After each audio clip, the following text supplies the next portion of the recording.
एक खतरनाक डाकू जिसने सैकड़ों लोगों की उंगलियां काटकर माला बनाई थी, कैसे बुद्ध की करुणा ने उसका जीवन हमेशा के लिए बदल दिया। ये कहानी है उंगुलीमाल की, जो हिंसा से अहिंसा और अज्ञानता से आत्मज्ञान तक की यात्रा पर निकला।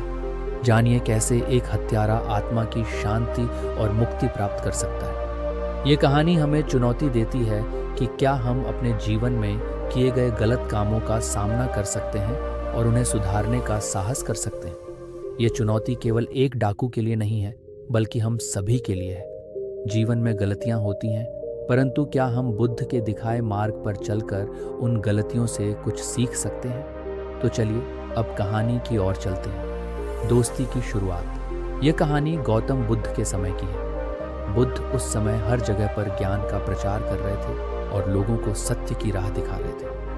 उनकी शिक्षाओं ने असंख्य लोगों का जीवन बदल दिया। उसी समय में एक छोटा बच्चा जिसका नाम उंगोइमल था, वह अपने माता पिता के साथ एक गांव में रहता था।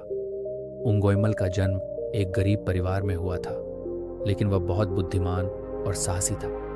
वह बचपन से ही शांति प्रिय और समर्पित स्वभाव का था। गांव के लोग उसकी सरलता और ईमानदारी के बहुत कायल थे। हालांकि जीवन में कुछ अप्रत्याशित घटनाएं हुई, जिनसे उंगोइमल का जीवन पूरी तरह से बदल गया। कहते हैं कि उंगोइमल ने गुरु की शरण में जाना शुरू किया, लेकिन दुर्भाग्यवश वह एक ऐसे व्यक्ति की संगति में आ गया जिसने उसके जीवन को गलत दिशा में मोड़ दिया।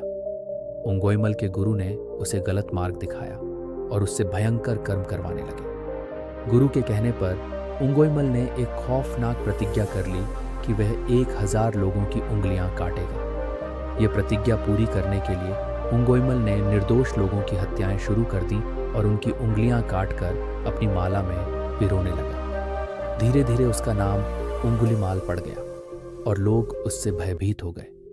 जब बुद्ध को इस बारे में पता चला तो उन्होंने उंगुलीमाल को सच्चे मार्ग पर लाने का निश्चय किया। एक दिन बुद्ध जंगल में उंगुलीमाल से मिलने गए। उंगुलीमाल ने बुद्ध को देखते ही सोचा कि वह एक और व्यक्ति की उंगली प्राप्त कर सकता है। उसने बुद्ध का पीछा किया, लेकिन बुद्ध उसकी पहुंच से बाहर होते गए। उंगुलीमाल ने बुद्ध से कहा, रुको, मैं तुम्हें पकड़ना चाहता हूं। बुद्ध ने शांतिपूर्वक उत्तर दिया, मैं तो रुका हुआ हूं, लेकिन तुम अभी भी दौड़ रहे हो।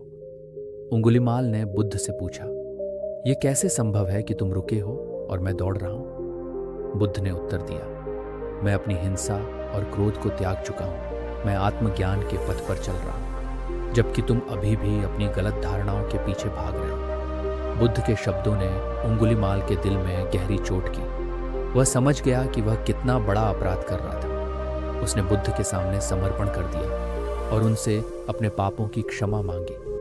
बुद्ध ने उसे सच्चाई और करुणा का मार्ग दिखाया। बुद्ध की शिक्षाओं के प्रभाव में उंगुलीमाल ने अपने भयानक कर्मों को त्याग दिया और एक भिक्षु बनकर जीवन जीने का निर्णय लिया।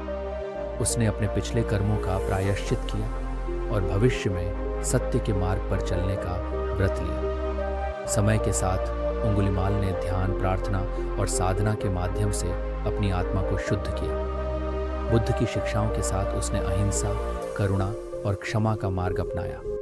अंततः उंगुलीमाल को निर्वाण की प्राप्ति हुई। उसकी कहानी हमें यह सिखाती है कि कोई भी व्यक्ति कितना भी भटक जाए, अगर उसे सच्चा मार्गदर्शक मिल जाए तो वह सही मार्ग पर लौट सकता है। सीख। उंगुलीमाल की कहानी हमें यह सिखाती है कि किसी भी व्यक्ति का भटकाव जीवन का अंत नहीं होता। सच्चे मार्गदर्शक और आत्मनिरीक्षण से कोई भी व्यक्ति अपनी गलतियों से सीखकर बेहतर इंसान बन सकता है। बुद्ध की शिक्षाएं हमें करुणा और अहिंसा का महत्व समझाती हैं, जो किसी भी स्थिति में हमारी सबसे बड़ी ताकत हो सकती है।